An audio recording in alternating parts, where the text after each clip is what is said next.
வசிய வலையில் சிக்கி பணம் இழப்பவர்கள். அன்பார்ந்த சுதர்சன் அஸ்ட்ராலஜி ரெமிடிஸ் நேயர்களே, ஒன்றை தெரிந்து கொள்ளுங்கள்.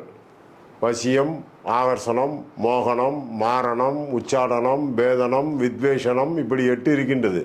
இதில் வசியம் என்பது என்னமோ நினைக்காதீர்கள்.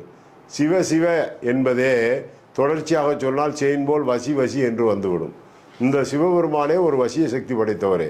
இந்த வசியம் என்பது பிறரிடமிருந்து பணம் வாங்குவதற்கும் பிறரை பணத்தால் சமாளிப்பதற்கும் ஆண் பெண்களுடைய காதலுக்கும் பல விஷயங்களுக்கு பயன்படுகின்றது.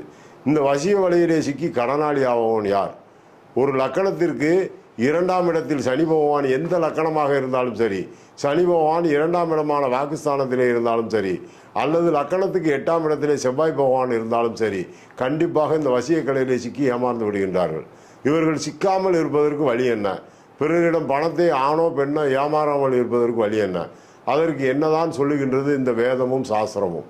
உண்மையிலே சொல்லப்போனால் இப்படி ஏமாந்தவர்கள் இருக்கின்றார்களா என்று கேட்டால், முகராசி கிழங்கு என்று ஒன்று இருக்கின்றது. இந்த முகராசி கிழங்கை இவர்கள் பையிலே வைத்துக்கொண்டு யாரிடம் சென்று பணம் கேட்டாலும் கொடுப்பார்கள். நிமிட கோடீஸ்வரன் அவன். இது உண்மையிலே மலைவாழ் மக்களிடம் கிடைக்கும். நான் மலையில் இருந்ததால் எனக்கு தெரியும். ஒன்று தெரிந்து கொள்கள், பணம் வருவதற்கு எத்தனையோ மூலிகைகளும் எத்தனையோ மந்திரங்களும் தந்திரங்களும் இருக்கின்றது. இந்த மந்திரத்தில் ஓம் ஐம் கிரீம் ஸ்ரீம் மகாலட்சுமி நமக என்ற மந்திரத்தை, ஓம் ஐம் கிரீம் ஸ்ரீம் மகாலட்சுமி நமக என்கின்ற மந்திரத்தை சொல்லி நீங்கள் எந்த பொருளையோ எடுக்க வேண்டாம்.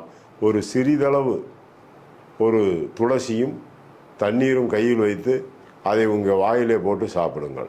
சாப்பிட்ட பின்னே இந்த மந்திரத்தை சொல்ல வேண்டும். சிவ மந்திரம் என்று கேட்டு சொன்னால் ஓம் ரீங் வசி வசி ஜன தன மன வசி வசி என்று சொல்லுங்கள். சிவ கோத்திரத்துக்கும் விஷ்ணு கோத்திரத்துக்கும் ஒரு வித்தியாசம் இருக்கின்றது. அதனால் தான் முன்னால் மகாலட்சுமியையும் பின்னால் இந்த வசிய மந்திரத்தையும் ஓம் ரீங் வசி வசி ஜன தன மன வசி வசி என்று 1,00,000 முறை சொல்லி பாருங்கள். வராதவர்கள் கூட உங்களுக்கு நண்பர்களாவார்கள், நண்பிகளாவார்கள், பணம் சேர்க்கலாம். தவறான பிரயோகத்திற்கு ஆளாகி ஜென்ம பாவத்தை தொடாமல், அஷ்ட கர்மாக்கள் உங்களை தொடாமல் வாழ வேண்டும் என்பதே நல்ல நோக்கத்துடனே இதை சொல்லியிருக்கின்றேன்.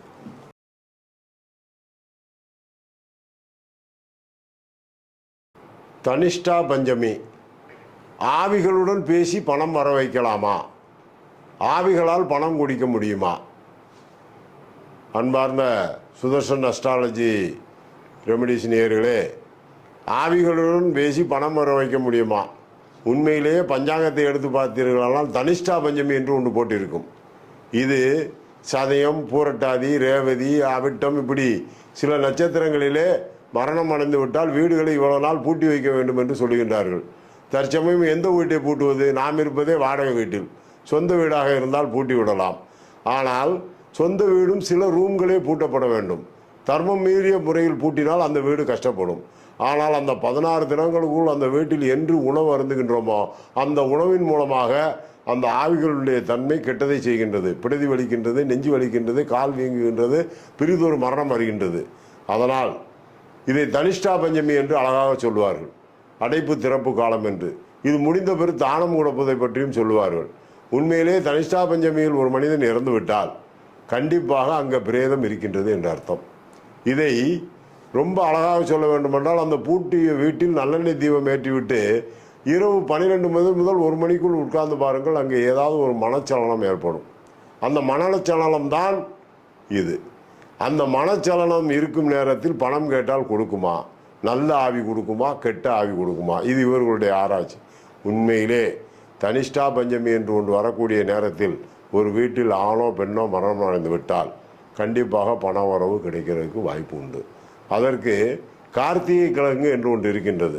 அந்த கார்த்திகை கிழங்கை வைத்து வழிபாடு பண்ணிவிட்டு அந்த அடைப்பு திறப்பு காலம் முடிந்தவன் தண்ணீரில் கொண்டு எரிந்து விட்டாலும் சரி, அல்லது வராகி அம்மனுக்கு படைக்கின்ற கோரை கிழங்கை வைத்து வழிபாடு செய்தாலும் சரி. அது எப்படி என்றால், மாலையிலே தீபம் ஏற்றி தண்ணீர் வைப்பீர்கள் அந்த விளக்கின் முன்னால். அப்பொழுது கோரை கிழங்கு அல்லது கார்த்திகை கிழங்கை வைத்துவிட்டு அந்த கிழங்கை தினமும் பூஜை செய்து கொண்டே வந்து அந்த அடைப்பு திறப்பு காலம் முடியும் போது ஓடுகின்ற தண்ணீரில் எரிந்து விட்டால் கண்டிப்பாக உங்கள் வீட்டில் யார் மரணம் அடைந்தார்களோ அவர்களே தெய்வமாக மாறி உங்கள் கேட்கும் பணத்தை கொடுப்பார்கள். உங்களுக்கு யாரிடம் பணம் கிடைக்கும் என்பதை மனதார உங்கள் மனமே சொல்லும். சவுண்ட் சிஸ்டம், டெலிபதி சிஸ்டம், இதில் உங்களுக்கு எது தேவையோ, பேயை வைத்து சவுண்ட் சிஸ்டம் வைத்து கொண்டாலும் சரி, டெலிபதி சிஸ்டம் வைத்து ஆண்டவனை வழிபட்டாலும் சரி. மீண்டும் தொடர்பு கொள்வோம்.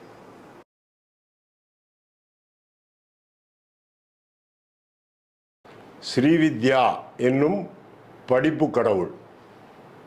அன்பார்ந்த சுதர்சன் அஸ்ட்ராலஜி ரெமிடிஸ் நேயர்களே, ஒவ்வொரு குழந்தையும் நமக்கு பிறந்த குழந்தை படிக்குமா, நல்ல பதவியிலே வருமா, நாட்டை ஆள்வானா, பச்சை மெயில் கையெழுத்து போடுவாரா, இப்படி என்று எல்லா தாய்மார்களும் தாப்பன்மார்களும் நினைக்கின்ற நிலைதான்.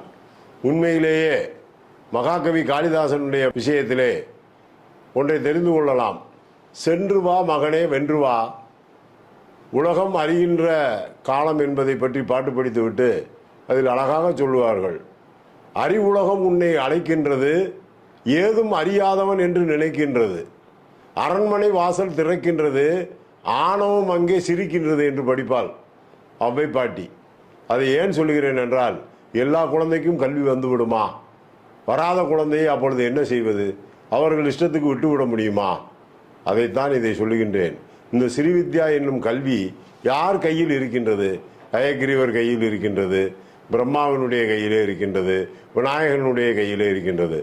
ஆனால் பாலமுருகன் என்னும் ஒரு கடவுளுடைய தத்துவத்திலே தான் மிக அருமையாக படிக்க வைக்க முடியும். உண்மையிலேயே ஒன்றை தெரிந்து கொள்ளுங்கள். முருகன் எது, சுப்பிரமணியர் எது, சண்முகர் என்னும் எது என்று தெரியாமல் இன்னும் சாமி ஒன்று கும்பிட்டு கொண்டிருக்கின்றோம். 2 கையும் வைத்து ஒரு குழந்தையான உருவத்தில் நின்றால் பாலமுருகன், 4 கையும் வள்ளி தேவசேனாவுடன் இருந்தால் சுப்பிரமணியர், 6 முகமும் 12 கையும் வைத்திருந்தால் சண்முகர்.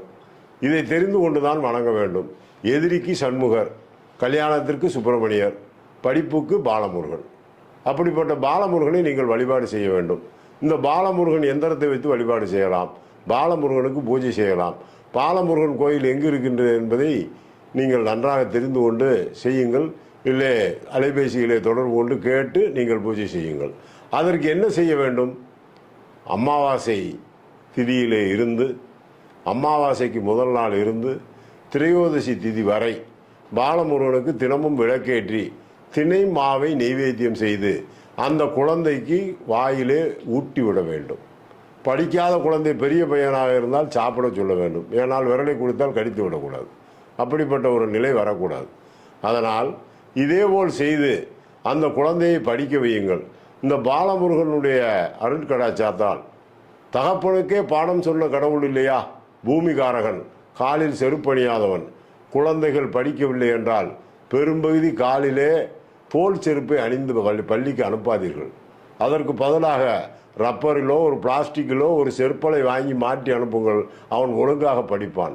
ராகு கெட்டவன், படிக்க முடியாது. நீச்ச ராகு என்று சொல்லப்படக்கூடிய ராகு அறிவு கடவுளான அங்கே மூளையை செயல்பட விடாது. நீ காலில் அணிந்திருக்கிறோம் என்று நினைக்கின்றீர்கள்.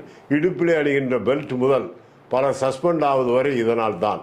அதனால் சொல்லுகின்றேன், பாலமுருகன் என்னும் அழகான கடவுளை வணங்கி உங்கள் குழந்தைக்கு கண்டிப்பாக சரபண பவ என்கின்ற மந்திரத்தை சொல்லிக் கொடுத்து அந்த 5 எழுத்து மந்திரம் உங்கள் குழந்தையை காப்பாற்றும் என்று கேட்டு ஸ்ரீவித்யாவாக கல்வியின் கலைமகளாக கல்லும் கவிபாடும் என்ற தத்துவத்தின் அடிப்படையிலே மேலே சொல்லப்படுகின்றது.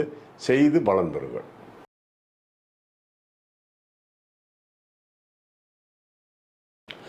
ஆறு 8 10 சந்திரன் இருந்தால், ஜாதகத்தில் 6 8 10 சந்திரன் இருந்தால் சங்கு வைத்து வழிபாடு செய்யலாமா? அன்பார்ந்த சுதர்சன் அஸ்ட்ராலஜி ரெமிடிஸ் நேயர்களே, ஒன்றை தெரிந்து கொள்ளுங்கள். வீட்டிலே வாசலிலே சங்கை பதிக்கின்றீர்கள், வீட்டு வாசலிலே சங்கை பதிக்கின்றீர்கள், அதிலே மிதித்து நடக்கின்றீர்கள். உண்மையிலேயே கண்திஷ்டிக்காகவும் அந்த வாஸ்து குறைபாடு வரக்கூடாது என்பதற்காக அங்கே சங்கு பதிக்கப்படுகின்றது.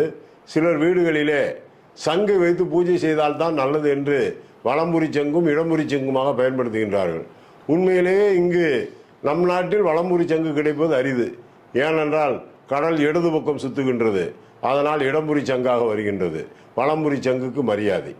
ஆனால் நைஜீரியாவில் எடுத்துக்கொண்டீர்களானால் கடல் வலது பக்கமாக சுற்றுகின்றது, அங்கே வலம்புரி சங்கே அதிகம். அப்படி பார்த்தோமானால் வலம்புரி சங்கு வைத்து பூஜை செய்வது சரியா, இடம்புரி சங்கு வச்சு பூஜை செய்வது சரியா என்று சொல்வதை விட, எந்த ஒரு மனிதனுக்கு ராசியிலோ அம்சத்திலோ 6, 8, 10 சந்திரன் இருந்தாலும் சரி, சந்திரன் நீசமாக இருந்தாலும் சரி, அப்படி இருக்கின்றவர்கள் கண்டிப்பாக அனுசம் 3, 4 பாதத்தில் சந்திரன் நீசமாக இருப்பவர்கள் வீட்டு வாசலிலே சங்கு மணி மாலைகளை தொங்க விடுவதும் வீட்டிலே சங்கு வைத்து பூஜை செய்வதும் மிகுந்த குற்றமே. இதை செய்ய செய்ய வீட்டிலே அகோரமான மரணம், தீப்பிடித்தல், மின்கசிவுகளால் தப்பான நிலையில் மரணமடைதல், வீட்டிலுடைய கர்மாக்கள் பேசுதல், குலதெய்வ வழிபாடு கெடுதல், இவைகளெல்லாம் நடந்து கொண்டே இருக்கும். இதை தடுப்பதற்கு நீங்கள் கண்டிப்பாக வீட்டிலே இந்த சங்கு பூஜைகளை தவிர்த்துவிட்டு உங்களுடைய இஷ்ட தெய்வத்தையோ குலதெய்வத்தையோ கண்டிப்பாக வழிபாடு செய்வீர்கள் என்று கேட்டுக்கொண்டு, மீது சந்தேகங்கள் இருப்பின் தொலைபேசியில் தொடர்பு கொள்ளவும்.